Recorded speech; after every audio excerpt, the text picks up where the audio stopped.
Hi everybody, Rabbi Orlofsky. Welcome to the special edition of the Rabbi Orlofsky Show. Because, as you know, the way the calendar works out, our podcast usually comes out on Mondays. So to try to do this on Monday of Rosh Hashanah is a little bit of a problem. I don't think people should be watching the video on Shabbos, even if you have a goyish neighbor turn it on, but I don't think that's right. Yeah. And so is Sukkot, and so is Shmini Atzeres. So this throws off our schedule. So what we decided to do here at the Rabbi Orlofsky Show is to do something special. All of you are probably familiar with my parsha in 5. So we're going to do Yontif in 5. And we're going to give you little 5-minute thoughts that will be peppered throughout the Yontif season, and give you little insights, just little ideas to be able to focus on as we go along. And after Yontif, we will go back to a full-length episode where we will do a full podcast. But for now, a little te'ima, little tastes of ideas. So we spoke about Rosh Hashanah in the last podcast. We had actually a few different ideas about Rosh Hashanah. So let's skip ahead to the end of Rosh Hashanah, which is Tzom Gedalya, which is not appreciated. I know it's not appreciated. I grew up in a Orthodox shul out in Long Island. I didn't. I grew up in a conservative shul in Long Island, but after I became bar mitzvah, I found an Orthodox shul. I switched over. And I'll never forget, it was Rosh Hashanah. The second day we were waiting for Ma'ariv. And the next day was going to be Tzom Gedalya. And somebody asked one of these leitzim, the leitzim were all sitting outside schmoozing, I think the Rav was giving some sort of a shir, but that leitzim were outside. I don't know why I was there. It was probably a sociological experiment, doing research. But so one of them, they says, are you going to fast tomorrow for Tzom Gedalya? And he says, I look at it this way. Gedalya never fasted for me. Why should I fast for him? Okay. Besides the Leitzonis and the Machin Chayzik of all of Judaism, which, to my mind, on the end of Rosh Hashanah going to Aseret Meitzhuva is really bad form. And there are people who keep Tzom Gedalya but don't really appreciate it.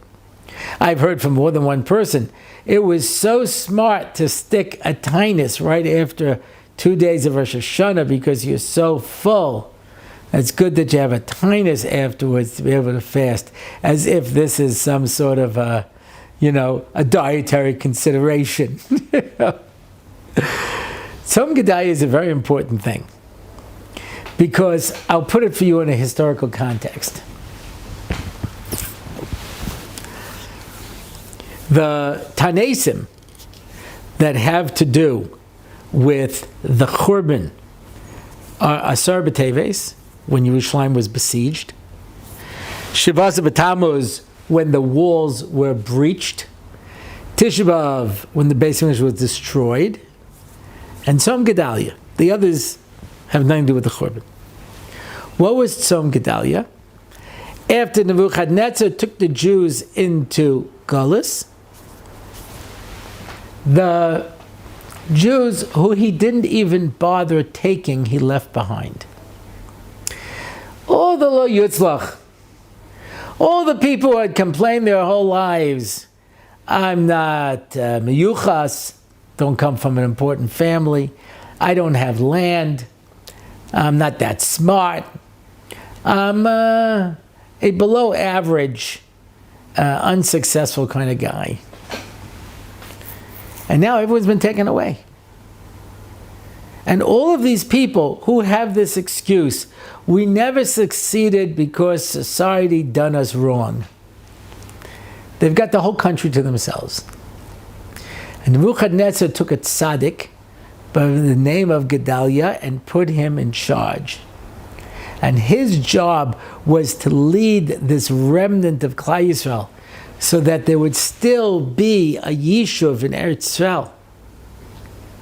And they would be able to now finally succeed. One year when I was teaching in yeshiva, so I had such a good group that come Pesach Zman, they all moved up to the Beis Medrash. I didn't have a shir. So they collected all the guys from the other shiurim who hadn't done anything all year, who weren't matzliach, they gave them to me.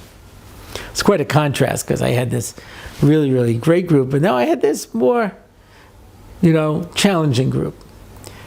And now, for the first time, every one of these guys was the center of attention. Usually they were being shown up in their own shiurim, but now they were the shiur. And so I had to find the mafteach for each person and see what interested them and what I could talk about to tie it into the Gemara to get them excited. Gedaliah took all these people who never made it and said, this is your big chance. But what happened is two people decided, he's a lackey for the Babylonians. We're going to kill him.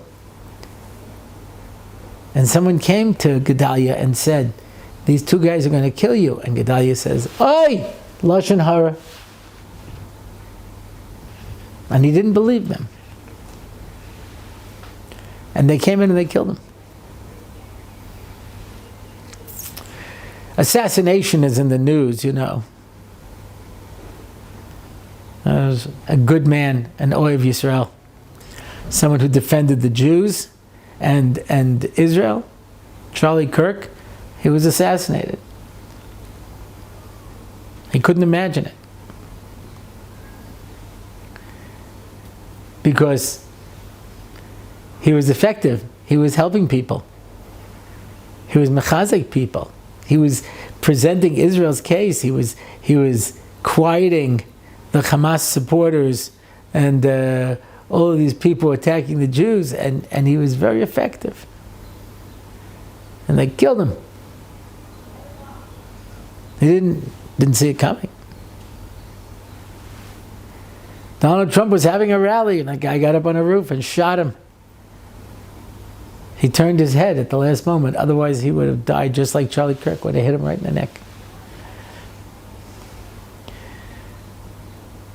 And Gedaliah was assassinated by two Jews who I'm sure thought that they were doing the good thing, the right thing. And that was the end. And all those Jews went into Gullus, and that was the end of the Yishuv in Eretz Yisrael. And these people went off to Egypt, and we don't know what became of them. Because HaKadosh Baruch Hu gives you opportunities. How appropriate after Rosh Hashanah. HaKadosh Baruch Hu gives us opportunities. Don't throw it back in his face. And on Tzom Gedalya we recognize we, like those people, are given opportunities. And we waste them. I told the story beforehand, I'm sure.